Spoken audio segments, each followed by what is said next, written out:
Smoking and drinking are injurious to health. Please avoid. We extend our heartfelt gratitude to the soldiers who sacrifice their lives for us. We salute to them.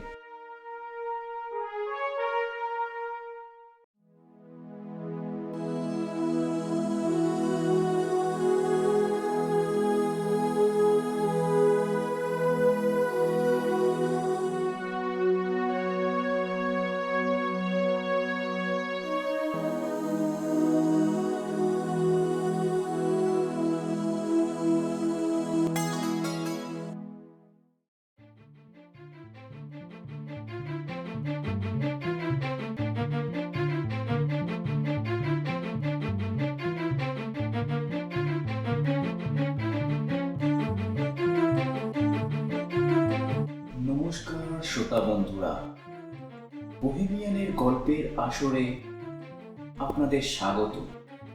কখনো রহস্য, রোমাঞ্চ, কখনো প্রেম, ভয়, কখনো অলৌকিকতা, আবার কখনো কল্পবিজ্ঞান আর adventure. এমন বিবিধ গল্পের প্রশ্রয় নিয়েই আমাদের এই অনুষ্ঠান। আজ আপনারা শুনবেন লেখক অলীক বসুর কাহিনী অবলম্বনে একটি কল্পবিজ্ঞানের গল্প। আমাদের এই প্রচেষ্টার পাশে থাকার জন্য লেখক অলীক বসুকে জানাই আন্তরিক কৃতজ্ঞতা। বিজ্ঞানের অগ্রগতির সাথে সাথে মানুষের দৈনন্দিন জীবনে ডিজিটাল দুনিয়ার প্রভাব বেড়েছে। এই প্রভাব যেমন মানুষকে সুবিধা, স্বাচ্ছন্দ্য এনে দিয়েছে, তেমনি অপরদিকে তা মানুষকে বিপদে ফেলার কারণও হচ্ছে। গল্পটিতে লেখক সুন্দরভাবে ডিজিটাল দুনিয়ায় ঘটে যাওয়া অপরাধ জগৎ যেমন তুলে ধরেছেন, তেমনি তার থেকে মানুষকে সতর্ক থাকার কিছু পথও দেখিয়েছেন। গল্পের মাধ্যমে লেখকের এই প্রচেষ্টা সত্যিই প্রশংসনীয়। না, আর সময় বিলম্ব নয়, শুরু হচ্ছে আজকের গল্প, গোলক ধাঁধা।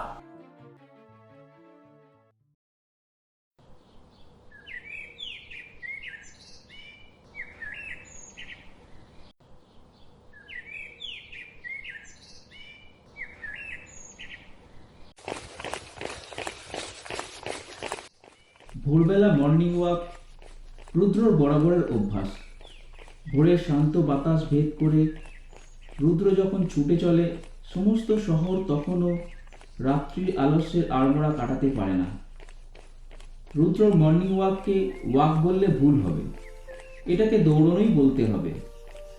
শীত, গ্রীষ্ম, বর্ষা কোনো কিছুই সচরাচর এই নিয়মের হেরফের ঘটাতে পারে না।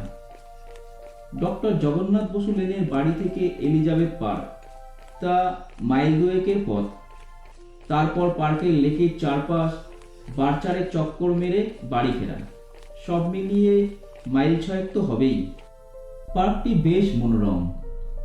সকালবেলা বয়স্ক লোকেদের যেমন ভিড়, আর বিকেল গড়াতে না গড়াতেই লেকের পাড়ে সারি দিয়ে দেখা যাবে জোড়ায় জোড়ায় কপোত কপোতি।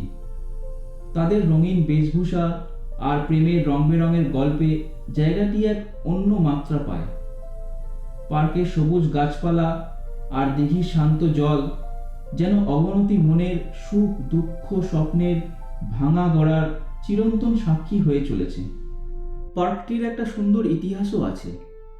শোনা যায় 19বিংশ শতকের গোড়ার দিকে লর্ড জর্জ II তাঁর স্ত্রী কুইন এলিজাবেথের সান্ধ্য ভ্রমণের জন্য এই পার্কটি বানিয়েছিলেন। লোকমুখে চালিত আছে ওনার স্ত্রী একসময় হাঁটার উপযুক্ত পরিবেশ না পেয়ে লন্ডনে ফিরে যাবার সিদ্ধান্ত নেন, কিন্তু স্বামী এতে কিছুতেই রাজি নন। শেষমেশ অনেক ভাবনা চিন্তার পর এই পার্কটি বানানোর সিদ্ধান্ত নেন। স্ত্রীর প্রতি তার অগাধ ভালোবাসার সাক্ষ্য হিসাবে পার্কটির নাম দেন এলিজাবেথ পার্ক। সেই থেকেই এই এলিজাবেথ পার্ক এই শহরের ইতিহাস বহন করে চলেছে। যুগের সাথে সাথে তাল মিলিয়ে পরিবর্তনের ধারাকে নদীর স্রোতের মতো বয়ে নিয়ে চলেছে। ধীরে ধীরে প্রগতি, উন্নয়নের হাত ধরে শহরটা যখন ইট কাঠের সংকীর্ণ জঙ্গলে পরিণত হলো, তখন মানুষ থেকে পশু পাখি সকলের বিশুদ্ধ নিঃশ্বাস ফেলার অন্যতম স্থান হয়ে উঠল এই এলিজাবেথ পার্ক। বোধ করি এই শহরের এমন কোনো পাখি নেই যার এখানে দেখা মেলে না। পার্কটির প্রবেশ মুখে গুটি কয়েক দোকান, সেগুলো বেশিরভাগই খাবারের দোকান। এছাড়াও আছে একটি মোবাইলের আর দুটি রকমারি উপহারের দোকান। বিকালে অবশ্য অনেকগুলো অস্থায়ী দোকানি ভিড় জমায়, কারণ সকালের তুলনায় বিকেলটা আরও বেশি জমজমাট। বিকালে এইসব দোকানগুলোতে মেলার মতো যুবক যুবতীদের ভিড় জমে যায়। রুদ্র 5:30 নাগাদ যখন পার্কে ঢোকে, একমাত্র রাধুদা ছাড়া আর কোনো দোকানি দেখা মেলে না। Radhu tea stall. কত প্রজন্মের এই দোকান তা এখন রাধুদাও ঠিকমতো বলতে পারে না। রুদ্র পার্কে ঢোকার সময় দেখে রাধুদা উনানে আঁচ দিচ্ছে। রুদ্রর বরাবরের প্রিয় এই দোকান। মর্নিং ওয়াক সেরে রাধুদার দোকানের কেশর টি সাথে ডিমের পোচ, না হলে চিজ অমলেট মাস্ট, তারপর বাড়ি ফেরা। সেদিন পার্কে ঢুকতে রুদ্রর একটু দেরি হয়ে যায়। ঘড়ির কাঁটায় তখন সকাল 6টা। ঢোকার মুখে রাধুদা বলল, কি রুদ্রদা, আজকে 11 নম্বর লোকাল ফেল করলো যে? রুদ্র দোকানের সামনে একটু থেমে হাসি মুখে উত্তর দেয়, হ্যাঁ, একটু বেশি দেরি হয়ে গেল আজ। তারপর আবার পার্কের দিকে দৌড়ায়। দূর থেকে বলে, চিজ অমলেট রেডি রেখো রাধুদা, কয়েকটা পাক মেরেই আসছি। হাত ঘড়িতে একটা স্পোর্টস অ্যাপ চালু করে নিল রুদ্র। এটা তার প্রতিদিনের রুটিন। এই অ্যাপে দূরত্ব, গতিবেগ, হার্ট রেট আরও অনেক গুরুত্বপূর্ণ তথ্য সঞ্চিত হয়। রুদ্র এবার লেকের ধার দিয়ে বাঁধানো কংক্রিটের রাস্তায় জগিং শুরু করলো। গুনে গুনে 5 পাক, তারপর সবুজ ঘাসের ওপর 15 মিনিট ফ্রি হ্যান্ড। ব্যায়াম শেষ করে সে রাধুদার দোকানের দিকে পা বাড়ালো।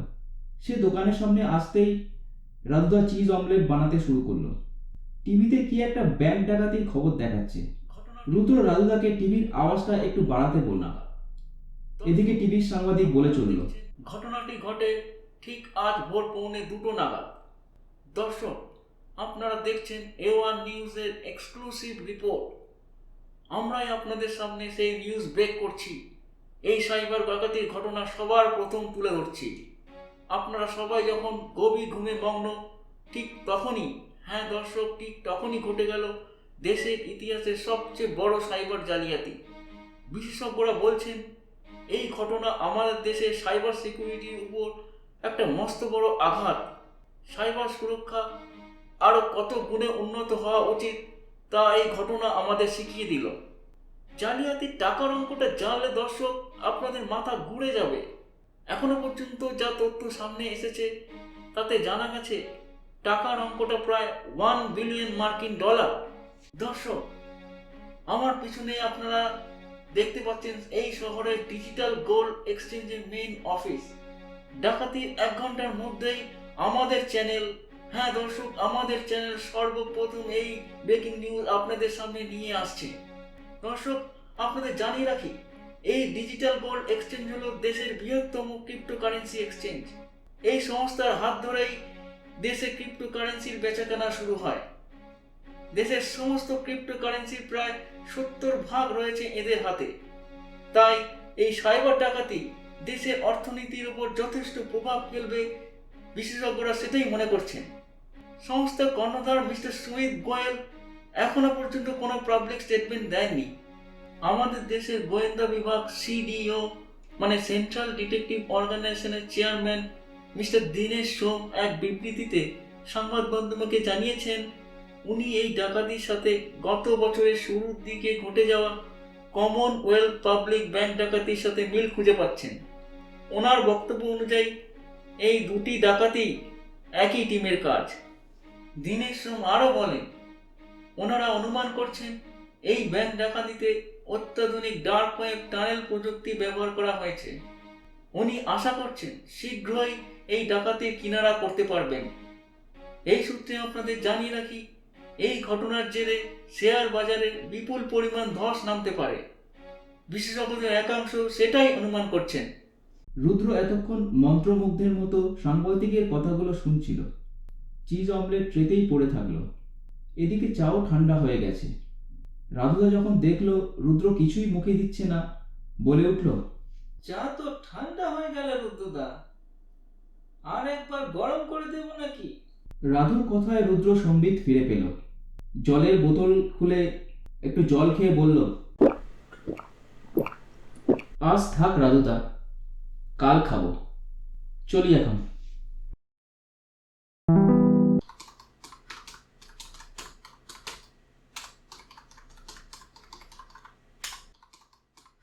নিউরোলিঙ্ক হাসপাতালে নিজের কেবিনে বসে এখানকার হেড মিহির বোস নিজের কাজ করছিলেন।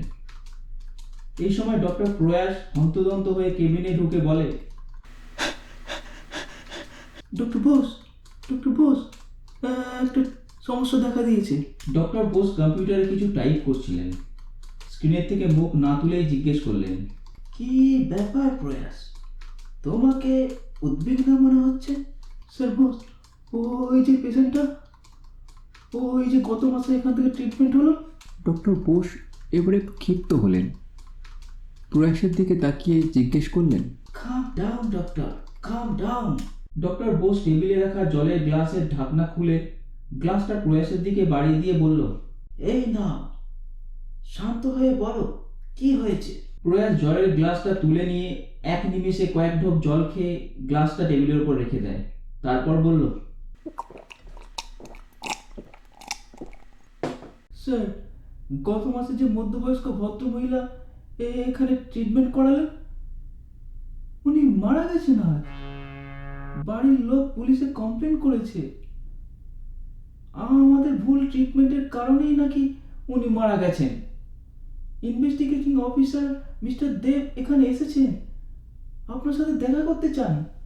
প্রয়াসের কথা শুনে মুহূর্তেই মিহিরের মুখ ফ্যাকাশে হয়ে গেল। কম্পিউটারের কাজ বন্ধ করে কয়েক মুহূর্ত কি যেন ভাবলো, তারপর বলল, এটা কি করে হলো? উনি তো একটাই সেশন নিয়েছিলেন। হ্যাঁ স্যার, আপনি ঠিকই বলেছেন।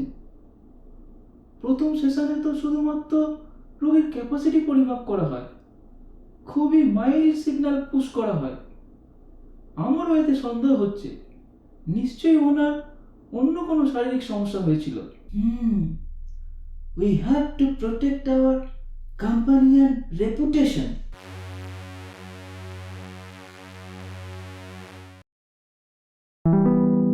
Investigating officer mister Deb Neuralink অফিসের একটি ওয়েটিং রুমে পাইচারি করছে। মধ্যবয়স্ক, মোটা গোঁফ আর ভারী চেহারা, সিভিল ড্রেসে এসেছে। মিহির ও প্রয়াস অফিসের ভিতর দিক দিয়ে কাঁচের দরজা খুলে ঢুকলো। মিহির বলল, নমস্কার অফিসার, বলুন আপনাকে কিভাবে সাহায্য করতে পারি? মিস্টার দেব ওদের কাছে এগিয়ে এসে বলল, আমি লেকপক থানা থেকে আসছি। আমি সিনিয়র ইন্সপেক্টর দ্বাদশ দেব। আপনাদের হাসপাতালের নামে একটা এফআইআর রেজিস্টার হয়েছে। মিহির মনের উত্তেজনাকে নিজের মনের মধ্যে যতটা সম্ভব লুকিয়ে রেখে সাবলীল কণ্ঠে বলল, গুড মর্নিং মিস্টার দেব, খুবই দুঃখজনক ঘটনা, তবে আমাদের কোম্পানি আপনাদের তদন্তে সম্পূর্ণভাবে সহযোগিতা করবে। That is expected. আমি এখানকার হেড মিস্টার মিহির বোসের সাথে কথা বলতে চাই, ওনাকে একটু ডেকে দিন প্লিজ। আমি মিহির বোস, কমপ্লেনটা ঠিক কি নিয়ে একটু বলবেন officer please? Oh, I am very sorry. এই দেখুন, আপনাকে বসতেই বলতে ভুলে গেছি। Please have a seat. ধন্যবাদ। একে একে তিনজনে সোফাতে বসলে ইন্সপেক্টর দেব বলতে শুরু করলো, আজ সকালে আমাদের থানায় একটা কমপ্লেন আসে। জসিন্দার রোডের বাসিন্দা মিসেস পূজা রয়ের হাজব্যান্ড মিস্টার আকাশ রয় একটা এফআইআর করেন। ওনার বক্তব্য, গত 2 সপ্তাহ আগে আপনাদের হাসপাতাল থেকে ওনার স্ত্রীর স্নায়ুঘটিত কোনো রোগের ট্রিটমেন্ট করানো হয়। তারপর থেকেই নাকি ওনার স্ত্রীর অবস্থা খারাপ হতে থাকে। আজ ভোর রাতে উনি কোলাপস করেন। আমরা তারই তদন্ত করছি। ঠিক কী কী ট্রিটমেন্ট হয়েছিল তার সমস্ত ডকুমেন্ট আমাদের চাই। কোন কোন ডাক্তার ওনার ট্রিটমেন্ট করেছেন, we need all details. Very unfortunate, আমরা এখনো পর্যন্ত যতজনের ট্রিটমেন্ট করেছি এটাই একমাত্র ইনসিডেন্ট। তবে ট্রিটমেন্ট শুরু করার আগে রোগীর পরিবারের সাথে সমস্ত রকম চুক্তি ফর্মালিটিস কমপ্লিট করেই ট্রিটমেন্ট শুরু হয়। এই কথা শুনে মিস্টার দেব যেন একটু অসন্তুষ্ট হলো। উত্তেজিত কণ্ঠে বলল, formality complete, but that doesn't mean আপনারা সব ছাড় পেয়ে গেলেন। আপনারা পুরোপুরি দায়িত্ব এড়িয়ে যেতে পারেন না। এটা মানুষের জীবনের ব্যাপার। আর আপনাদের এই হাসপাতাল তো মাত্র কয়েক বছর হলো কাজ শুরু করেছে। শুনলাম আপনাদের চিকিৎসা ব্যবস্থা নাকি এদেশে নতুন। ঠিক নতুন নয় মিস্টার দেব, তা প্রায় 4 বছর হয়ে গেল। তবে আমেরিকাতে এই চিকিৎসা 1 দশক ধরে চলছে। Don't get me wrong inspector, আমি আপনাদের কথা একদমই ডিনাই করছি না। তবে মেডিকেল ফিল্ডে ক্যাজুয়ালিটি রেগুলার ঘটনা আছে। শুনতে খারাপ লাগলেও এটাই সত্য। And to protect the people in this industry, we have our own policies. কিন্তু তা সত্ত্বেও আমরা আইনের ঊর্ধ্বে নই। We are bound to the law, mister Bose. আমাদের হাত পা বাঁধা। তা আপনারা এখানে মানুষের স্মৃতিশক্তি নিয়ে ট্রিটমেন্ট করেন, তাই তো? শান্ত হয়ে বলল ইন্সপেক্টর দেব। মিহির একটু কাশি দিয়ে গলা পরিষ্কার করে বলতে শুরু করলো, আসলে মিস্টার দেব, আমাদের এই চিকিৎসা পদ্ধতি সত্যি ইউনিক আর যুগান্তকারী বটে। এদেশে আমাদের কোম্পানি এই প্রথম চিকিৎসা চালু করে। যদিও আমেরিকা, ব্রিটেন এসব দেশে বহু আগে থেকেই তা শুরু হয়ে যায়, কিন্তু এখানে আমাদের মেডিকেল বোর্ড আর গভর্নমেন্টের অনুমোদন পেতেই অনেক দেরি হয়ে যায়। বছর 4 হলো এখানে আমরা কাজ শুরু করেছি। এই হাসপাতালের ডাক্তার, টেকনিশিয়ান সকলকে আমেরিকার society of neuroscience and technology থেকে এক বিশেষ পরীক্ষায় উত্তীর্ণ হতে হয়। রোগীর সমস্ত তথ্য আমাদের এই সংস্থাকে পাঠাতে হয়। আমরা এখানে নিজে থেকে কোনো ডিসিশন নিতেই পারি না। I see. কিন্তু এই দেশে যেহেতু প্র্যাকটিস করছেন, যে কোনো দুর্ঘটনার দায়ভার তো আপনাদেরই, তাই নয় কি? তা আমি একদম অস্বীকার করছি না মিস্টার দেব। আপনাকে আমাদের অপারেশনসের প্রোটোকলের কথা জানালাম মাত্র। এদেশে আমাদের ট্রিটমেন্ট এখন পাইলট ফেজে আছে, তাই সব কিছুই ওখানকার সংস্থা থেকে মনিটর করা হয়। দেব এবার একটু উদ্বিগ্ন হয়ে বলল, ওয়েল, আপনি কথা বলার অনেক সময় পাবেন মিস্টার বোস, কিন্তু এখন আমাদের প্রোটোকল অনুযায়ী কিছু কাজ আপনাকে করতে হবে। আপনি মিসেস রায়ের সমস্ত মেডিকেল রিপোর্ট আমাকে হ্যান্ড ওভার করুন। আমার টিম এখনই এসে পড়বে। We will start interrogating the people here. আশা করি আপনারা সঠিক কোঅপারেশন করবেন। Absolutely officer. তারপর মিহির প্রয়াসের দিকে তাকিয়ে বলল, প্রয়াস, তুমি যাও, মিসেস রায়ের সমস্ত ডকুমেন্টের কপি নিয়ে এসো। আর হ্যাঁ, আমাদের টিমকে ব্যাপারটা জানিয়ে দাও। স্নান সেরে আয়নার সামনে দাঁড়িয়ে আছে রুদ্র। সুঠাম বলিষ্ঠ দেহ, শরীর থেকে বিন্দু বিন্দু জলের ফোঁটা ঝরে পড়ছে। প্রতিদিন সে এভাবেই আয়নার সামনে দাঁড়িয়ে নিজেকে খুঁটিয়ে দেখতে থাকে। তার কপালের বাম দিকটা যেন ঠেলে ভিতরে ঢুকে গেছে, ঠিক যেন একটা গর্ত। আর 5টা সাধারণ মানুষের মতন সে নয়। তার আশেপাশের লোকজন, বাবা মা, বন্ধু বান্ধব, সবাই যেমন তাদের ছোট থেকে বড় হয়ে ওঠা জীবনের সমস্ত স্মৃতি মনে রেখে দিয়েছে, সে কিন্তু পারে না। সে শুধু একটুকুই জানে, বছর 2 আগে একটা গাড়ি দুর্ঘটনায় তার সমস্ত স্মৃতি নাকি ধুয়ে মুছে গেছে।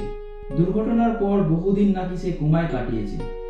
সুস্থ হয়ে বাড়ি ফিরেও সে কাউকেই চিনতে পারত না, এমনকি নিজের নামও বলতে পারত না। বাবা মা কাউকেই চিনতে পারত না। এরপর মেমোরি রিফিলিং ট্রিটমেন্ট করে সে অনেক কিছুই এখন মনে রাখতে পারছে।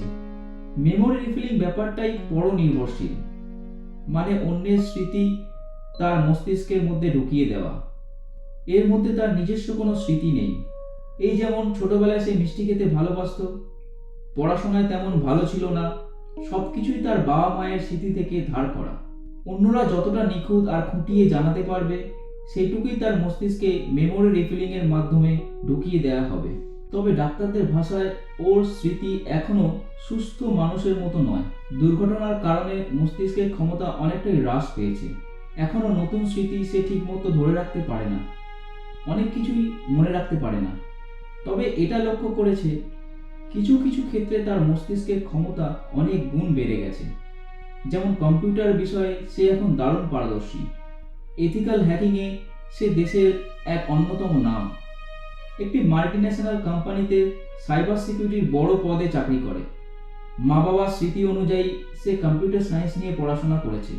তারপর নাকি একটা তথ্য প্রযুক্তি সংস্থায় কাজ করত। চাকরিতে যোগ দেওয়ার 4 মাসের মধ্যেই তার অ্যাক্সিডেন্ট হয়। সমস্ত স্মৃতি ধুয়ে মুছে যায়।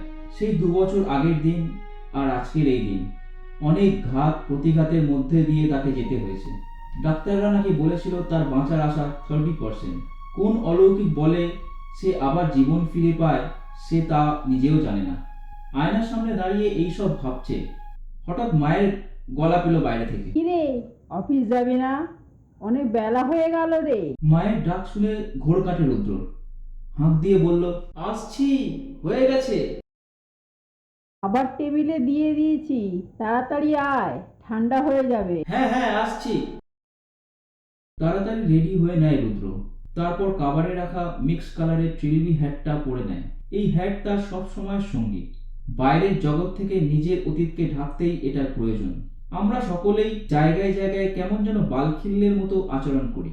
যেমন সবাই জানে রুদ্রর অতীত, তবুও সে নিজের অতীতকে ঢেকে রাখতে চায়। প্রতিটা মানুষের জীবনে কিছু না কিছু দুঃখ, কষ্ট, ব্যক্তিগত ঘটনা বা অভিজ্ঞতা আছে যেগুলো সে সমাজের থেকে আড়াল করে রাখতে চায়। অথচ যাদের কাছ থেকে এই গোপনীয়তা, তাদের জীবনেও কোনো অস্বস্তির আঁচড় নেই সেটা বলা যায় না। কেমন যেন একটা হাস্যকর মজার বিষয়। এটাই হয়তো সামাজিক আচরণবিধি। বাইপাস ধরে ছুটে চলেছে রুদ্রদের গাড়ি। গাড়িতে মৃদু মন্দ শব্দে গান বাজছে।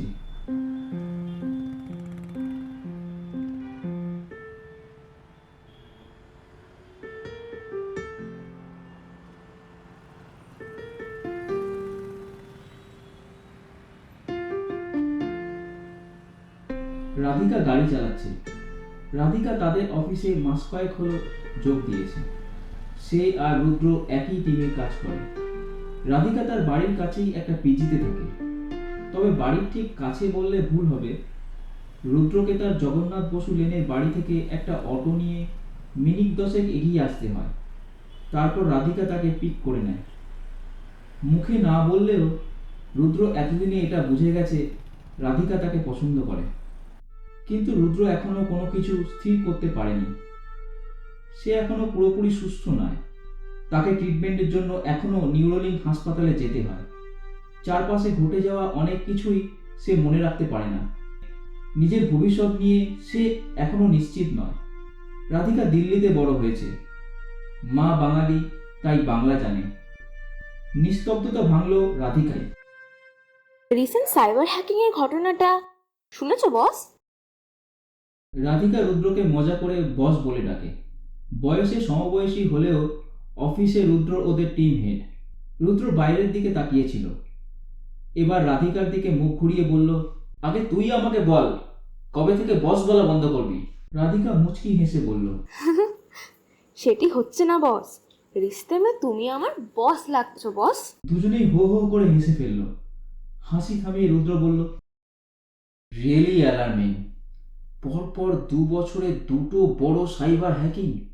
এর পিছনে নিশ্চয়ই বড় কোনো ইন্টারন্যাশনাল গ্যাং কাজ করছে। আমার তো সেটাই মনে হচ্ছে। রাধিকা গম্ভীর মুখ করে বলল, এক্স্যাক্টলি, আমাদের দেশে সাইবার সিকিউরিটি যে কতটা নড়বড়ে আর কম্প্রোমাইজড এই ঘটনাগুলো সেটাই প্রমাণ করে। সিকিউরিটি সিস্টেমকে আরও বেশি স্ট্রেনদেন করতে হবে। এই শোন, পরের সপ্তাহে আমাদের সেমিনার আছে না? ডেক রেডি তো? অলমোস্ট, কিন্তু গ্রাফিক্স এখনো বাকি আছে। অর্জুন করছে, শুক্রবারের মধ্যে হয়ে যাবে। বস, আজকে নতুন পিৎজা শপটায় লাঞ্চ করবে নাকি? শান বলছিল বেশ ভালো। আরে দাঁড়া, আগে অফিসে তো ঢুকি।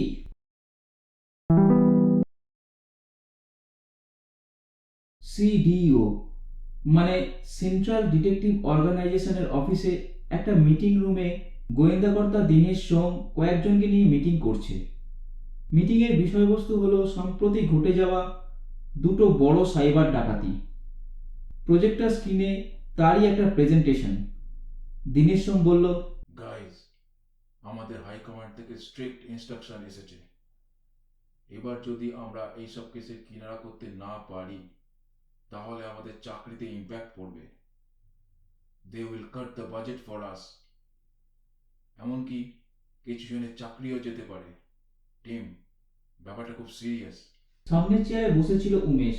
সে বলল, আমরা তো ইনসিডেন্টগুলোর ট্রেল পুরোপুরি ধরতে পারিনি স্যার। যদি নিজের চাকরি খোয়াতে না চাও, বুদ্ধিটা খেলা। Do something productive. একটু রাগের সুরে বলল দীনেশ সোম। সে এবার হাতের প্রজেক্টর কন্ট্রোলার দিয়ে স্ক্রিন পরিবর্তন করে বলল, 2 বছরে দুটো বড় সাইবার ডাকাতি।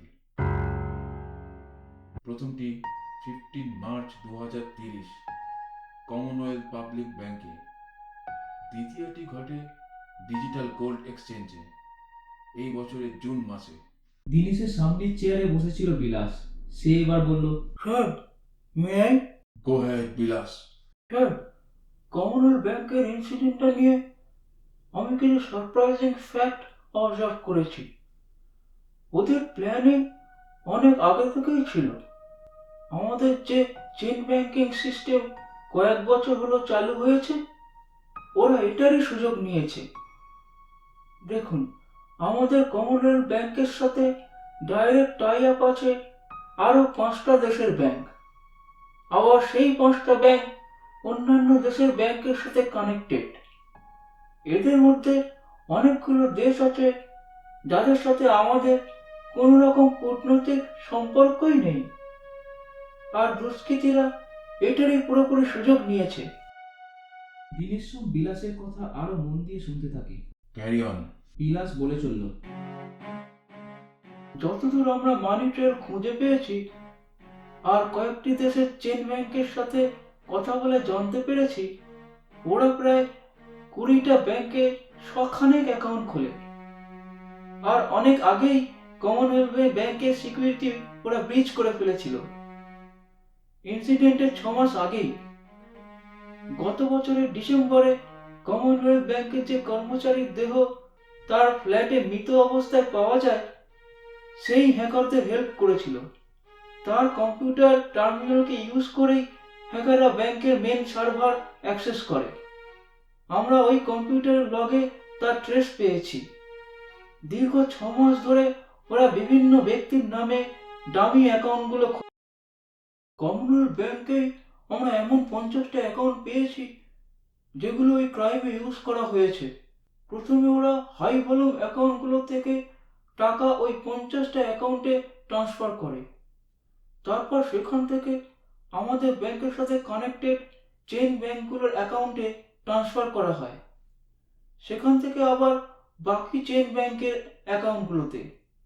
ঠিক কোন অ্যাকাউন্ট থেকে কত টাকা কোন এন্ড অ্যাকাউন্টে গেছে সেটার সম্পূর্ণ তথ্য এখনো আমাদের কাছে আসেনি। Good job Vilas. I know এতগুলো দেশের এতগুলো ব্যাংকের কাছ থেকে তথ্য সংগ্রহ করা সত্যিই কঠিন।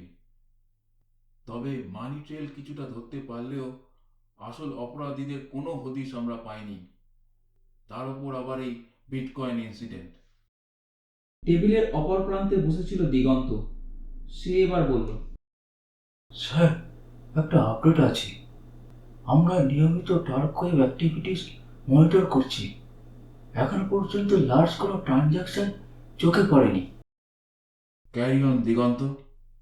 20,000 বিটকয়েন চুরি হয়ে গেল আর আমরা এখনো কোনো ট্রেস পেলাম না। আমাদের একজন ডার্ক ওয়েব এক্সপার্টের ভীষণ প্রয়োজন, কিন্তু কে?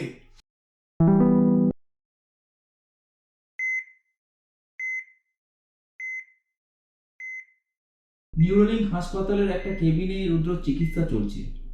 ওর মাথায় একটা ইইজি ক্যাপের মতো ডিভাইস পড়ানো। সেটা থেকে নানা রকমের তার বেরিয়ে একটা সেন্সর যন্ত্রের মধ্যে ঢুকে গেছে। সেন্সর যন্ত্র থেকে সিগন্যাল যাচ্ছে কম্পিউটার চালিত একটা মেডিকেল ডিভাইসে। ঠিক কম্পিউটার বললে একে ভুল হবে, এটা একটা চৌকো আর লম্বাটে আকারের মেডিকেল ডিভাইস, যার সামনে একটা বড় কম্পিউটার স্ক্রিন আছে।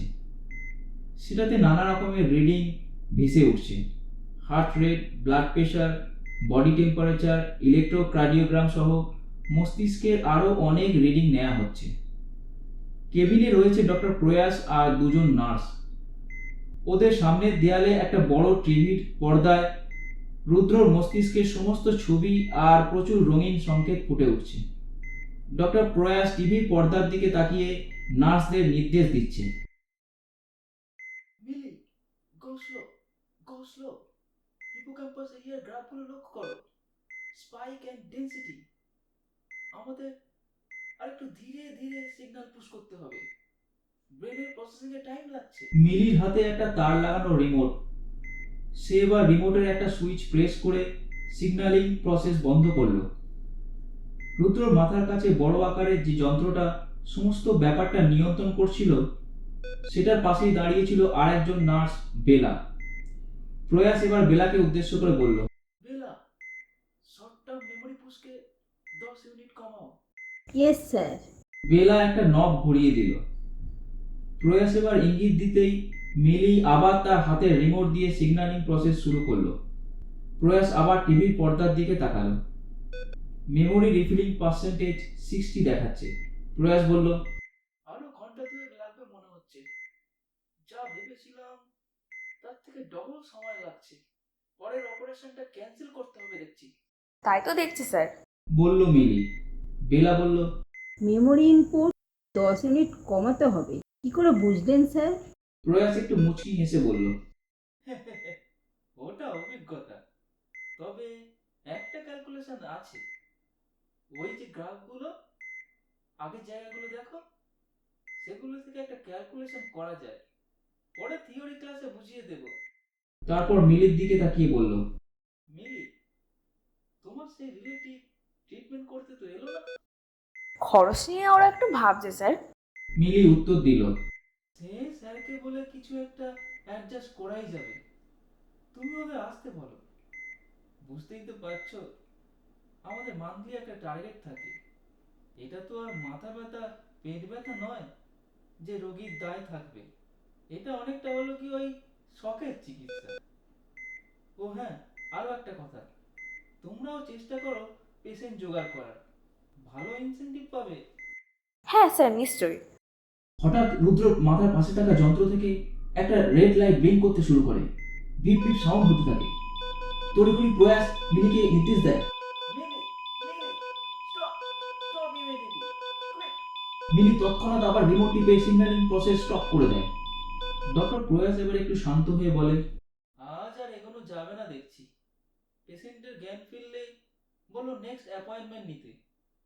আর হ্যাঁ, নেক্সট পেশেন্টকে রেডি করতে বলো। লাঞ্চের পরেই ওটি শুরু করব।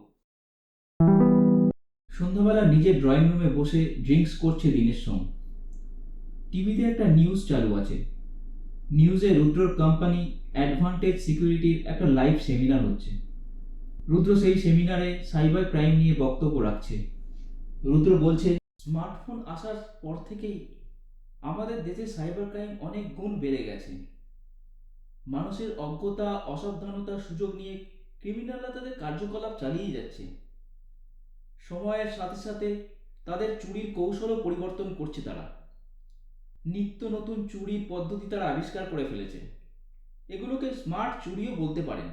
রুদ্র শেষ কথা শুনে উপস্থিত দর্শক হেসে ফেলল। রুদ্র বলতে থাকে, রিসেন্ট কয়েকটি ইনসিডেন্টের কথা আপনাদের সাথে আমি শেয়ার করব। আশা করি এই বিষয়গুলো আপনারা মাথায় রাখবেন। কিন্তু তার আগে পৃথিবীর ইতিহাসে ঘটে যাওয়া দুটো বড় সাইবার ক্রাইম আর মানি লন্ডারিংয়ের ঘটনা আপনাদের সাথে তুলে ধরব। এই দুটো ঘটনা থেকে আপনারা বুঝতে পারবেন যে ক্রিমিনালরা যতটা না চালাক, তার থেকে অনেক বেশি বোকা শিক্ষিত মানুষ। 2010 সালের শুরুর দিকের ঘটনা। এটি পৃথিবীর একটা বড় গোল্ড আর মানি লন্ডারিং স্ক্যাম। লোকটার নাম মাইকেল দ্য গুজম্যান, পেশায় একজন ভূতাত্ত্বিক। ওনার মাথায় তাড়াতাড়ি ধনী হওয়ার একটা মারাত্মক প্ল্যান আছে। কিছু সায়েন্টিস্ট, কর্মচারী আর ইনভেস্টরদের হাত করে উনি ইন্দোনেশিয়ার একটা জঙ্গলের জায়গাকে প্রচুর গোল্ড আছে এমন একটা খবর রটিয়ে দিলেন, যেখানে প্রকৃতপক্ষে 1 আউন্সও গোল্ড পাওয়া যায়নি। উনি যে চালাকিটি করেন, রাতারাতি একটা ফেক গোল্ড মাইন বানিয়ে ফেলেন। তারপর ওই জায়গার মাটি থেকে পাথর স্যাম্পেল তুলে খুব গোপনীয়তার সাথে বাইরে থেকে কেনা সোনার গুঁড়ো মিশিয়ে দিতেন। তারপর সেই স্যাম্পেল পাঠানো হতো ল্যাবে। সেখান থেকে টেস্ট হয়ে প্রমাণ হতো যে আসলেই ওখানে প্রচুর গোল্ড পাওয়া যাচ্ছে। ব্যাস, আর কি, উনি যা চেয়েছিলেন তাই হলো। ওনার কোম্পানি কানাডা, আমেরিকার স্টক এক্সচেঞ্জে লাফিয়ে লাফিয়ে বাড়তে থাকে। খুব অল্প সময়ের মধ্যেই সেই গোল্ড মাইন কোম্পানি $1 বিলিয়ন কোম্পানিতে পরিণত হয়। পরে অবশ্য এর পর্দা ফাঁস হয়, কিন্তু এই ঘটনা এটাই প্রমাণ করে যে মানুষ আসলেই অনেক বোকা। সারা পৃথিবীকে কিভাবে একটা মিথ্যা টোপ দেখিয়ে বোকা বানিয়ে দেখালো লোকটা। দর্শকের সারি থেকে এক সাংবাদিক জিজ্ঞেস করলো, মানুষ এত বোকা হয় স্যার? 1 ফোঁটা সোনা নেই, অথচ একটা ফেক ইলুশনে সবাই বিশ্বাস করে ফেললো। টেবিলের উপরে রাখা একটি জলের বোতল তুলে নিয়ে রুদ্র একটু জল খেয়ে বলল, মানুষকে বোকা বানানো এতটাই সোজা, বুঝলেন? যদি মানুষ নিজের বিচক্ষণতা প্রয়োগ না করে শুধুমাত্র অন্যের কথায় ভরসা করে বসে, তাহলে আর কি। সাধারণ মানুষের চিন্তাভাবনাকে পুরোপুরি প্রভাবিত আর নিয়ন্ত্রণ করে কিছু প্রভাবশালী মানুষ তাদের কার্যসিদ্ধি করে চলেছে। পৃথিবীর ইতিহাসে এসব ঘটনা আগেও হয়েছে, এখনো ঘটছে। এই পন্থারই কিছু ছোট সংস্করণ হলো আমাদের দেশে ঘটে যাওয়া সাইবার ক্রাইমের ঘটনা। আজকাল তো ক্রিমিনালরা আরও বেশি স্মার্ট হয়ে গেছে। আপনার অজান্তেই আপনার সিম কার্ডে কল ডাইভার্টিং ফিচার চালু হয়ে যাবে। তারপর আপনি যখন ব্যস্ত থাকবেন বা নেটওয়ার্কের বাইরে থাকবেন, আপনার ফোন নম্বরে ব্যাংকের ওটিপি চাওয়া হবে। ব্যাস, যতক্ষণে আপনি বুঝতে পারবেন আপনার অ্যাকাউন্ট থেকে টাকা খাওয়া। আপনারা হয়তো ইদানিং ডিজিটাল অ্যারেস্টের ঘটনাও শুনতে পাচ্ছেন, যেটার আদতে কোনোই অস্তিত্ব নেই। কিছু নকল পুলিশরূপী মানুষ আপনাকে প্রভাবিত করে আপনাকে আপনার ঘরে ফোনের সাহায্যে ডিজিটাল অ্যারেস্ট করে রাখবে, আপনাকে ওদের ইচ্ছামতো ব্যবহার করবে। এইগুলো শুনতে হাস্যকর মনে হলেও এখন আকছাড় এসব ঘটছে। প্রচুর মানুষ এদের দ্বারা প্রতারিত হচ্ছেন। এরকম বহু সাইবার ক্রাইম টেকনিক চালু হয়েছে। সত্যি বলতে কি, রুদ্র বলতে থাকে টিভির পর্দায়। দিনের সোম টিভির ভলিউমটা একটু কমিয়ে দেয়। নিজের মনে মনেই বলতে থাকে, I need this guy. I need this guy.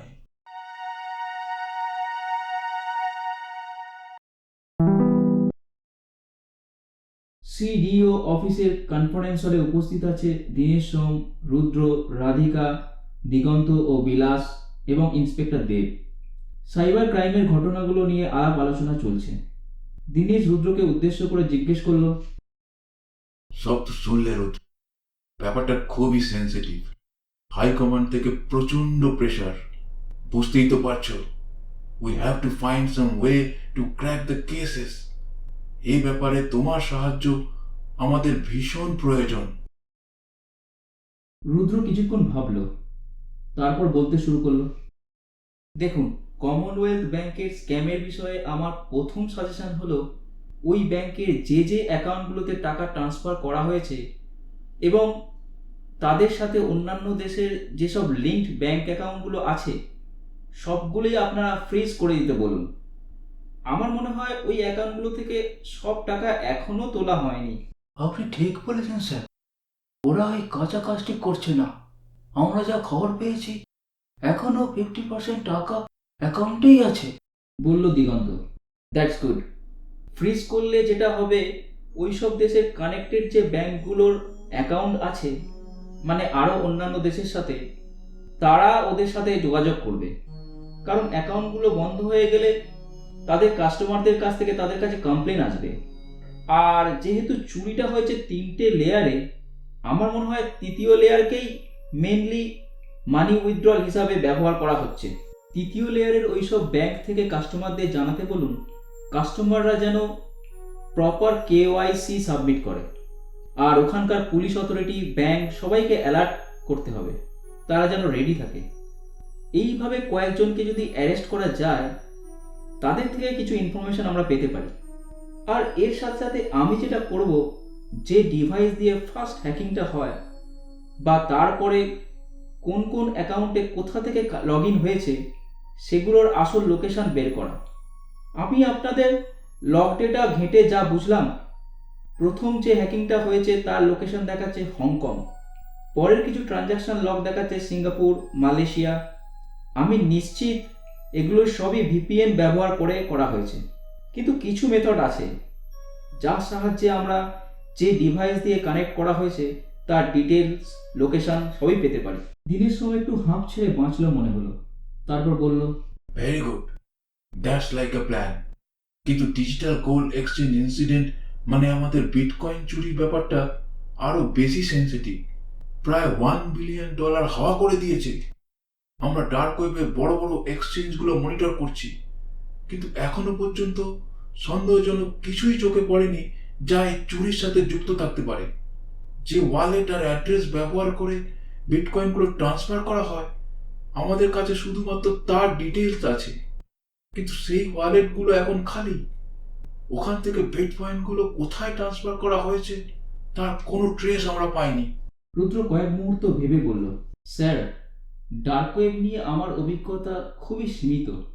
আমি এগুলো নিয়ে স্টাডি করা শুরু করেছি, তবে তা অনেক সময় সাপেক্ষ, আর আমাদের হাতে সময় বড়ই কম। I need external help. এই সময় দীনেশ সোমের অনুমতি নিয়ে রাধিকা বলল, হতে পারে ওরা কয়েনগুলো কোথাও পার্ক করে রেখেছে। ওরা ভালো করেই জানে আমাদের ইন্টেলিজেন্স এজেন্সি ওদের পেছনে পড়ে আছে, তাই এখন কোনো রিস্ক ওরা নিচ্ছে না। সুযোগ বুঝে তবেই নেক্সট স্টেপ নেবে। গুড পয়েন্ট রাধিকা, স্যারও ঠিকই বলেছে। আমাদের এমন কিছু একটা করতে হবে যাতে বিড়াল নিজেই নিজের ঝুলি থেকে বের হয়ে আসে। দীনেশ সোম উদাস মুখে কিছুক্ষণ ভেবে বলল, ওয়েট। এই বলে সে টেবিলের ওপরে রাখা ডায়ালিং প্যাড থেকে একটা নাম্বার ডায়াল করলো। ফোনটা কিছুক্ষণ রিং হবার পর অপর প্রান্ত থেকে বাসু বলে কেউ একজনের কথা ভেসে এলো। দীনেশ সোম বলল, hello, this is Dinesh Som here. How are you brother? অপর প্রান্ত থেকে ঘুম ঘুম জড়ানো শব্দে বাসু উত্তর দিল, এই দিনেশ, হোয়াটসঅ্যাপ ম্যান? বাসু, এত সকালে তোমাকে জাগিয়ে তোলার জন্য খুবই দুঃখিত বন্ধু। আমরা একটা ক্রিটিক্যাল ক্রাইসিসে আছি। তোমার যদি একটু সাহায্য পাওয়া যেত। Not a problem my friend, allow me for 5 minute please. এর ঠিক 5-7 মিনিট পর বাসুর সাথে কথা শুরু হলো। দীনেশ সোম বলতে শুরু করলো, তুমি জানো যে আমাদের এখানে দুটো বড় সাইবার ইনসিডেন্ট ঘটেছে, and we are facing very hard time to crack those. সেই ব্যাপারেই আমরা তোমার সাহায্য চাই। তুমি যদি... দীনেশ সোমের কথা শেষ হতে না হতেই বাসু বলে উঠল, Yes, I know about the incidents. Tell me what I can do for you. আমরা ওই বিটকয়েন চুরির ব্যাপারটা ক্র্যাক করতে চাইছি। We got a brilliant young cyber expert here. আমি যতদূর জানি বিগত 5 বছরে FBI দুটো বড় বড় সাইবার হ্যাকিং ক্র্যাক করেছে। তার প্রসেসগুলো যদি আমাদের সাথে একটু শেয়ার করা যেত, খুবই উপকার হতো বন্ধু। I definitely understand your situation, my friend. প্রথমত, আমি ডার্ক ওয়েব রিলেটেড ব্যাপারগুলো দেখি না, আর সেকেন্ডলি, আমার মনে হয় না আমাদের ডিপার্টমেন্ট কোনো রকম তথ্য অন্য দেশের ইন্টেলিজেন্সকে দেবে। It's against our policy. Dinesh সোমের মুখটা একটু ফ্যাকাশে হয়ে গেল, কিন্তু হাল না ছেড়ে বলল, কোনো উপায় কি নেই? এরপর কয়েক মিনিট পুরো নিস্তব্ধতা, কেউ কোনো কথা বলছে না। তারপর হঠাৎ বাসু বলে উঠল, দেখো দিনেশ, এখানে অনেক ডার্ক ওয়েব এক্সপার্ট আছে, কিন্তু কে এক্সপার্ট আর কে অ্যামেচার বোঝা মুশকিল। আর তোমাদের হাতে সময় বড়ই কম। আমাদের এমন কাউকে বের করতে হবে যার পাস্ট রেকর্ড আছে। তোমার হয়তো মনে থাকবে, আজ থেকে 25 বছর আগের এখানকার সবচেয়ে বড় ডার্ক ওয়েব মাফিয়ার কথা, বিগ ড্রাগন। ও এখন জেলে আছে, যাবজ্জীবন কাটাচ্ছে। অনেক বছর হলো তার কোনো খবর অবশ্য আমার কাছে নেই, তবে খোঁজ নিতে পারি। ও যদি তোমাদের কিছু সাহায্য করতে পারে। এক সময় সবচেয়ে বড় ডার্ক ওয়েব মার্কেট ওই তৈরি করেছিল। দীনেশ সোম এবার বলল। তাহলে তো ভালোই হয়, তুমি প্লিজ ব্যাপারটা দেখো। শিওর। বাসু ফোন রেখে দেয়। সিডিও অফিসের একটা সার্ভার রুমে বসে রুদ্র, রাধিকা কম্পিউটারে তাদের অনুসন্ধান চালিয়ে যাচ্ছে। বিলাস ঘরে ঢুকে বলল, স্যার, আপনার প্ল্যানে কাজ হয়েছে। কিংডম অফ ডোঙাতে 2 জন ধরা পড়েছে। তবে ওরা সবাই মানি মিউল। ওদের কাছ থেকে সেরকম কোনো গুরুত্বপূর্ণ তথ্য পাওয়া যায়নি। এরা লোকাল কোনো গ্যাংয়ের সাথে যুক্ত। তবে পুলিশ সেই গ্যাংয়ের পান্ডাকে ধরার চেষ্টা করছে। রুদ্র কম্পিউটার থেকে মুখ না তুলে বলল, শুরু তো হলো বিলাস। রাধিকা, থার্ড লেয়ারের হাই ভলিউম অ্যাকাউন্টগুলোর ট্রানজাকশন হিস্ট্রি কি এসেছে? ইয়েস বস, আমি এগুলোই এখন স্ক্যান করছি। বিলাস, তুমি ডার্ক ওয়েবের সব মেসেজ বোর্ড, কমিউনিটি সাইটগুলো ভালো করে নজর রাখো। বিলাস এবার নিজের চেয়ারে বসে বলল, ঠিক আছে স্যার। এমন সময় দীনেশ সোম ঘরে ঢুকে বলল, 1 পা এগোনো তো 2 পা পিছিয়ে যাচ্ছি। বিগ ড্রাগন গত বছর মারা গেছে। রাধিকা বলল, এখন কি হবে স্যার? উপায় একটা আছে, আমাদের টেকনোলজির সাহায্য নিতে হবে। ওদের ওখানে নিউলিঙ্ক নামের একটা সংস্থা নাকি মানুষের স্মৃতিশক্তি নিয়ে কাজ করছে। তারা এক মানুষের স্মৃতিশক্তি সঞ্চয় করে অন্যের মধ্যে ঢুকিয়ে দিচ্ছে। এসব ওখানে নাকি আকচার ঘটছে। বিগ ড্রাগন মারা যাবার আগে ওরা তার স্মৃতি সঞ্চয় করে রেখেছে। রাধিকা উৎফুল্ল হয়ে বলে, স্যার, এ তো খুব খুশির খবর। আমাদের রুদ্র বস ওদের কাছ থেকে ট্রিটমেন্ট করাচ্ছি। এই তো রিপন স্ট্রিটেই ওদের হাসপাতাল। তাই নাকি? বছর 3 আগে বসের একটা অ্যাক্সিডেন্ট হয়েছিল। পুরোনো কোনো কিছুই মনে ছিল না। ওদের ট্রিটমেন্ট করিয়েই এখন সুস্থ। তাহলে তো ভালোই হলো। রুদ্র এই চিকিৎসা সম্বন্ধে ওয়াকিবহল। রুদ্র, গেট রেডি মাই বয়। আমাদের হাতে সময় বড়ই কম। প্রায় 2 মাস ধরে চলল রুদ্রর ট্রিটমেন্ট। এখন ডার্ক ওয়েবের খুঁটিনাটি সব তার জানা। সিডিও অফিসে রাতে কম্পিউটারে কাজ করছে সে। তারপর মোবাইল দিয়ে দীনেশ সোমকে একটা ফোন করে। স্যার, আমার মাথায় একটা প্ল্যান এসেছে। আপনারা একবার কি অফিস আসতে পারবেন? এত রাতে? ঘুম ঘুম স্বরে বলল দীনেশ সোম। হ্যাঁ sir, please, if you can. No worries Rudra, আমরা আসছি। 1 ঘন্টার মধ্যে দীনেশ সোম, ইন্সপেক্টর দেব, দিগন্ত, বিলাস, রাধিকা সবাই এসে হাজির হলো সিডিও অফিসে। রুদ্র শুরু করলো, আপনাদের সবাইকে এত রাতে ডেকে পাঠানোর জন্য আমি ভীষণ দুঃখিত। রিসেন্টলি অনেক কিছু ডেভেলপমেন্ট হয়েছে, তাই আমরা তাড়াতাড়ি মুভ যদি করতে না পারি, ব্যাপারগুলো আমাদের হাতের বাইরে বেরিয়ে যেতে পারে।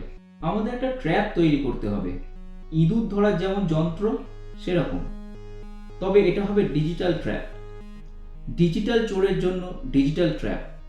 আমাদের যে digital gold bank bitcoin exchange আছে, তার একটা ডার্ক ওয়েব ভার্সন আমরা লঞ্চ করব, অবশ্যই অন্য নামে।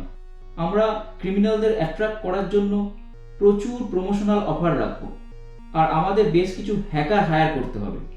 তাদের কাজ হবে দিন রাত ডার্ক ওয়েবের যতগুলো বড় বড় মেসেজ বোর্ড আছে সেখানে প্রতিদিন এই নতুন এক্সচেঞ্জের সুনাম, ফিচার্স নিয়ে লেখালেখি করা, যাতে সবাই এই নতুন এক্সচেঞ্জের কথা জানতে পারে। কিন্তু তাতে কি? আসল অপরাধী কি এভাবে জালে ধরা পড়বে? আমাদের চান্স তো নিতেই হবে স্যার। দেখুন, ডার্ক ওয়েব পুরো ব্যাপারটাই অ্যানোনিমাস, তাই চোরেদের ঝুলি থেকে বের করে আনতে না পারলে ধরা ভীষণ মুশকিল। আমাদের আরও একটা ধাপ এগিয়ে বেশ কিছু স্টেপ নিতে হবে। এখন ডার্ক ওয়েব মার্কেটে বড় এক্সচেঞ্জ বলতে 3টে। আমরা ওদের সাথে কথা বলে দেখেছি গত 1 বছরে বড় কোনো ট্রানজাকশন হয়নি। ওদের সাথে আমরা কথা বলে রেখেছি আমাদের এক্সচেঞ্জ লঞ্চ হওয়ার পর ওদের সাইটগুলো ওরা কয়েক মাসের জন্য স্লো করে দেবে, যাতে করে আমাদের সাইটে ট্রাফিক বাড়তে পারে। আমি নিশ্চিত বেড়াল এবার ঝুলি থেকে বেরোবেই। দিগন্ত বলল, স্যার, আমাদের কিছু অ্যাডভান্স পাওয়ারফুল কম্পিউটার লাগবে। আমাদের এক্সচেঞ্জের ট্রানজাকশন শুরু হলে ব্লকচেন স্ক্যানিংগুলো যাতে তাড়াতাড়ি করা যায়। এতে আমরা যে বিটকয়েন ওয়ালেট আর অ্যাড্রেসগুলো পাবো সেগুলো স্ক্যান করে আমাদের এদের পিছনের মালিকগুলোকে আইডেন্টিফাই করতে হবে। ওয়েল, আমাকে ঝটপট রিকুইজিশনগুলো পাঠাও। I will try my best. জবাব দিল দীনেশ সোম। বিলাস, রাধিকা, তোমরা কিছু ক্লু পেলে? বিলাস বলল, ইয়েস স্যার, আমরা যাকে ট্র্যাক করতে পেরেছি ওনার নাম আকাশ পাতুরিয়া। উনি একজন ইন্ডিয়ান, কিন্তু ওনার লাস্ট ট্রানজাকশন দেখাচ্ছে থাইল্যান্ড। তবে বর্তমানে উনি এখন বাহামাসে ছুটি কাটাচ্ছেন। স্যার, উনি যে ভুলটি করেছেন, একটা চেইন অ্যাকাউন্ট থেকে ডাইরেক্টলি ফ্লাইটের টিকিট কেটেছেন। ওনার বর্তমান লোকেশন বাহামাস। গত 1 সপ্তাহ উনি ওখানে আছেন। বলল রাধিকা। দীনেশ সোমের মুখে এবার খুশির ঝিলিক। বলল, ওয়েল ডান। ও ফিরছে কবে? রুদ্র বলল, আমাদের আর দেরি করে যাবে না স্যার, ইমিডিয়েটলি অ্যারেস্ট করতে হবে। কোনোভাবে আমাদের মুখ যদি ওরা আন্দাজ করে ফেলে তাহলে সব প্ল্যান বানচাল হবে। আমাদের কোনো রিস্ক নেওয়া উচিত হবে না। তাছাড়া অ্যারেস্ট করতে পারলে আমরা ওনাকে গ্রিল করে অনেক কিছুই বের করে আনতে পারবো। ঠিক আছে মিস্টার দেব, আপনার একটা টিম রেডি করুন and bring that mule here. Inspector Dev বলে উঠল। Yes sir. দীনেশ সোম নিজের বাড়িতে ব্যালকনিতে দাঁড়িয়ে ধূমপান করছে। এমন সময় তার মোবাইলে একটা ফোন আসে। পকেট থেকে মোবাইলটা বের করে রিসিভ করে। অপর প্রান্ত থেকে ইন্সপেক্টর দেব বলতে থাকে, একটা ব্যাড নিউজ আছে স্যার, আকাশ পাতুরিয়াকে ধরা যায়নি। দীনেশ সোম চমকে উঠে বলে, হোয়াট? কি বলছো দেব? ইট ওয়াজ নট এক্সপেক্টেড। আসলে স্যার, আমরা হোটেলে পৌঁছে শুনি উনি ডেড। কি যাতা বলছো? How is this possible? Yes sir, যতদূর জানা গেছে কাল রাতে এক ব্রাজিলিয়ান ওয়ার্কারকে নিয়ে উনি রুমে ঢুকেছিলেন। সকালে জানা যায় উনি খুন হয়েছেন। সেই মেয়েটিকে আর খুঁজে পাওয়া যাচ্ছে না। ও মাই গড, ভেরি আনফরচুনেট। ওকে ধরা গেলে অনেক কিছুই পাওয়া যেত। কিছু এভিডেন্স পেলে? এখানকার পুলিশ তদন্ত শুরু করেছে। ওনার ল্যাপটপ, পাসপোর্ট সবই পুলিশের হেফাজতে। আমরা লোকাল পুলিশের সাথে যোগাযোগ করেছি, কিন্তু ওরা ইনিশিয়াল ইনভেস্টিগেশন কমপ্লিট না হলে কিছুই আমাদের দিতে রাজি নয়। I see. কয়েকটা দিন দেখো কি প্রোগ্রেস হয়। যদি তার মধ্যে পুলিশ হ্যান্ডওভার করে, আমাদের ওই এভিডেন্সগুলো খুবই দরকার। ইন্ডিয়ার এমবেসির সাথেও কথা বলে রাখো। They should cooperate with us. হ্যাঁ স্যার, নিশ্চয়ই। আমি দেখছি ব্যাপারটা। এরপর প্রায় 6 মাস কেটে গেল। রুদ্র আর টিম ডার্ক ওয়েব নিরন্তর মনিটরিং চালিয়ে যাচ্ছে, কিন্তু ক্রিমিনালদের পদক্ষেপের কোনো সাড়া শব্দ নেই। তবে ডার্ক ওয়েবে ওদের বিটকয়েন এক্সচেঞ্জ সাইটের যথেষ্ট নাম হয়েছে, কিন্তু মুশকিল হলো পাকাল মাছ এখনো জালে ধরা পড়ল না। ওদের এক্সচেঞ্জে যত ট্রানজাকশন হতে থাকলো সবারই মোটামুটি ব্লকচেইন অ্যানালিসিস করা, ওয়ালেট অ্যাড্রেস ভেরিফিকেশন সব কাজই চলতে থাকলো। 7 মাসের মাথায় হঠাৎ একদিন ওদের বিটকয়েন এক্সচেঞ্জে প্রায় $1 মিলিয়ন একটা ট্রানজাকশন ঢুকলো, কিন্তু সেটা বিটকয়েন দিয়ে নয়। ট্রানজাকশনটা করা হয়েছে আরেকটি সিকিউর কারেন্সি মনেরো দিয়ে। এতে রুদ্রদের মানি ট্রেল আইডেন্টিফাই করতে সময় লাগলো বটে, কিন্তু বিফল হলো না। দেখা গেল বিটকয়েনগুলো যেসব ওয়ালেট থেকে এসেছে সেগুলো ডিজিটাল গোল্ড ব্যাংকের ওয়ালেট ও অ্যাড্রেসের সাথে লিংক পাওয়া যাচ্ছে। বিটকয়েনগুলো অনেক অ্যাড্রেস ফেরি করে এসেছে যাতে সহজে ধরা না যায়, কিন্তু এতেও আসল অপরাধীকে ধরা যাবে না, কারণ বিটকয়েন ট্রানজাকশন পুরোপুরি অ্যানোনিমাস। কিন্তু অপরাধী একটা ভুল করলো। সে এক্সচেঞ্জ থেকে ওই বিপুল পরিমাণ অর্থ ডলারে কনভার্ট করতে চাইল, আর যে ব্যাংক অ্যাকাউন্টে টাকা রিসিভ হবে সেটা দেখা গেল সিঙ্গাপুর প্রিমিয়াম ব্যাংকের একটা অ্যাকাউন্ট ওনার একজন 60 ঊর্ধ্ব ভদ্রমহিলা, নাম মেরি ওয়াং। এরপর রুদ্র একটা মারাত্মক চাল চাললো। এক্সচেঞ্জ থেকে ওই বিটকয়েন ওনারকে জানিয়ে দেওয়া হলো কিছু টেকনিক্যাল কারণে ওই পরিমাণ টাকা সে এখন ক্যাশ করতে পারবে না, আর এই টোপ অপরাধী গিলে ফেলল। একটি জনপ্রিয় ডার্ক ওয়েব ফোরামে সে লিখল এই এক্সচেঞ্জ তাকে চিট করছে। এর আগেও সে ছোট ছোট অ্যামাউন্ট ক্যাশ করেছে, কিন্তু তাতে কোনো সমস্যাই হয়নি। এখন যেই বড় অ্যামাউন্ট ক্যাশ করতে চাইছে তাকে করতে দেয়া হচ্ছে না। এক্সচেঞ্জ তার সাথে ফ্রড করছে। অপরাধীর মেসেজ বোর্ডের ইউজার আইডি দ্য ক্লডিয়াসের হিস্ট্রি অ্যানালিসিস করে দেখা গেল ডার্ক ওয়েবে সে রীতিমতো অ্যাক্টিভ। লোকেদের বিভিন্ন টেকনিক্যাল সমস্যার সমাধান সে করে দেয়। কিন্তু এই ইতিহাসের মধ্যেই লুকিয়ে ছিল তার আসল পরিচয়। মেসেজ বোর্ডের বছর 5 আগের ডাটা স্ক্যান করে দেখা গেল একজন ইউজার তার সাথে দেখা করতে চেয়েছিল, আর সে রিপ্লাই মেসেজে একটা ওয়েবসাইটের অ্যাড্রেস দিয়ে সেখানে যোগাযোগ করতে বলে। ঠিক এরকম একটাই ক্লু রুদ্রর কাছে ব্রহ্মাস্ত হয়ে উঠল। তাদের এতদিনের পরিশ্রম আজ সফল। অপরাধী যে ওয়েবসাইটের ঠিকানা দিয়েছিল সেটা আর 5টা নর্মাল ওয়েবসাইটেরই মতো, একটা সাইবার সিকিউরিটি, ব্লকচেন এইসবের অনলাইন ট্রেনিং সাইট, যেটা সে নিজেই রান করত। সেই ওয়েবসাইট আর ডোমেন রেজিস্টার থেকে তার আসল পরিচয়, ঠিকানা, কন্ট্রাক্ট ডিটেল, ইমেল আইডি সবই পাওয়া গেল। এখানে তার নাম পাওয়া গেল জাও ফাং। এখন জাও ফাং আর মেরি ওয়াং কি একজনই নাকি দুটো আলাদা ব্যক্তি, সেই পাজেলটাই এখন সলভ করতে হবে। অপরাধীর ইমেল আইডি ট্রেস করে জানা গেল সে এখন সেন্ট লুসা আইল্যান্ডে আছে। রুদ্রদের কাছে এটা একটা বড় সফলতা। অপরাধীকে জানিয়ে দেওয়া হলো এক্সচেঞ্জের টেকনিক্যাল সমস্যা সলভ হয়ে গেছে, তাই টাকা ক্যাশ করতে আর সমস্যা নেই। এবার অপরাধীকে হাতে নাতে ধরা শুধুমাত্র সময়ের অপেক্ষা। 2 সপ্তাহ পর রুদ্ররা খবর পেল জাও ফাং 12ই জুন সিঙ্গাপুর আসছে। তাকে হাতে নাতে ধরার এটাই মোক্ষম সুযোগ। দীনেশ সোম বলল, আমরা ওকে এয়ারপোর্টেই তো অ্যারেস্ট করতে পারি। সেটা না করাই ভালো, বলল রুদ্র। এটা কেন বলছে রুদ্র? স্যার, ব্যাংক অ্যাকাউন্ট ওনার কিন্তু মেরি ওয়াং।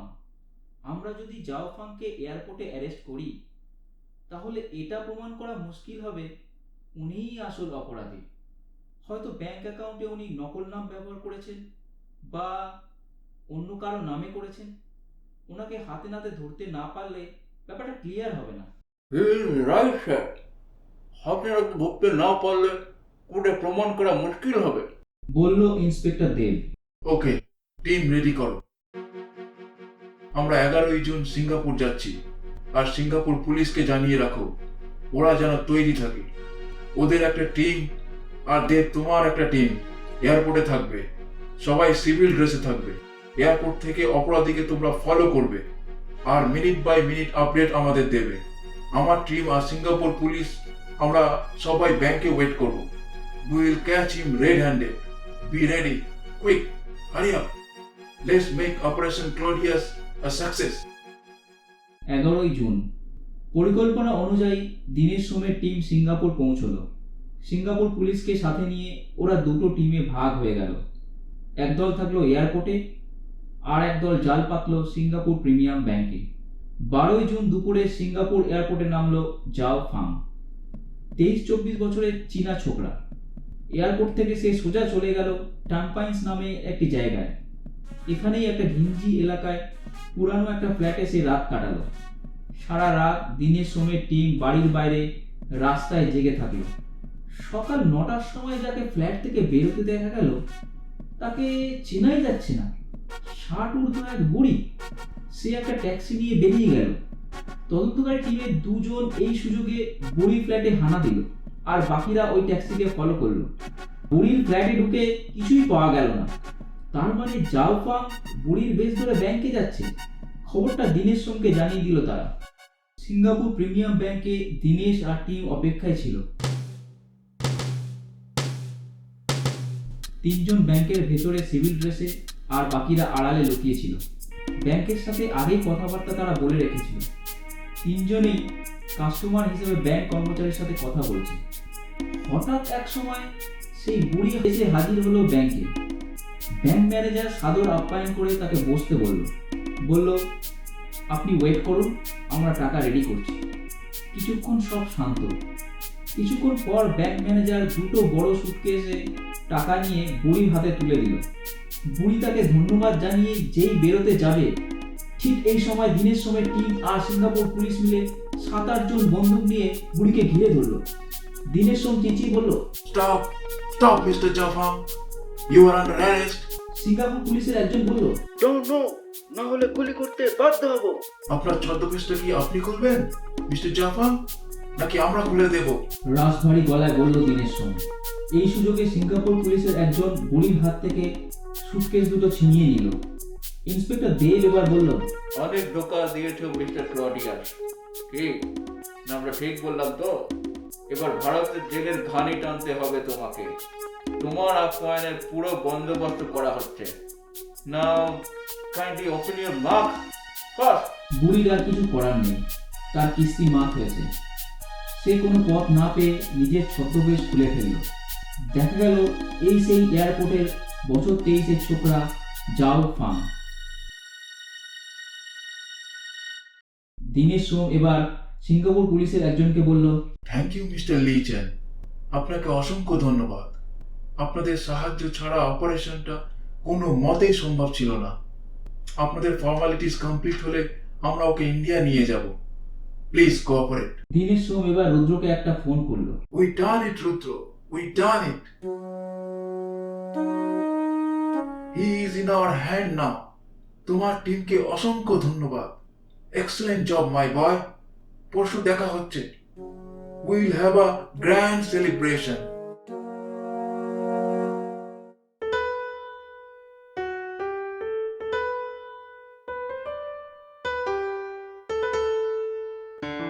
বন্ধুরা, এতক্ষণ আপনারা শুনছিলেন লেখক অনিক বসুর কাহিনী অবলম্বনে গল্প গোলক ধাঁধা। আমাদের এই প্রচেষ্টা আপনাদের ভালো লেগে থাকলে অবশ্যই লাইক, শেয়ার এবং কমেন্ট করবেন।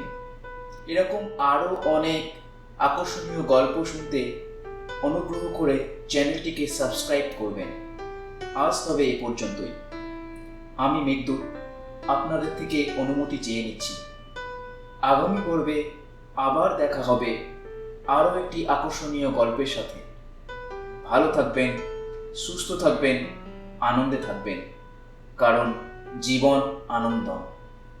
আর অবশ্যই শুনতে থাকবেন বোহেমিয়ান। ধন্যবাদ।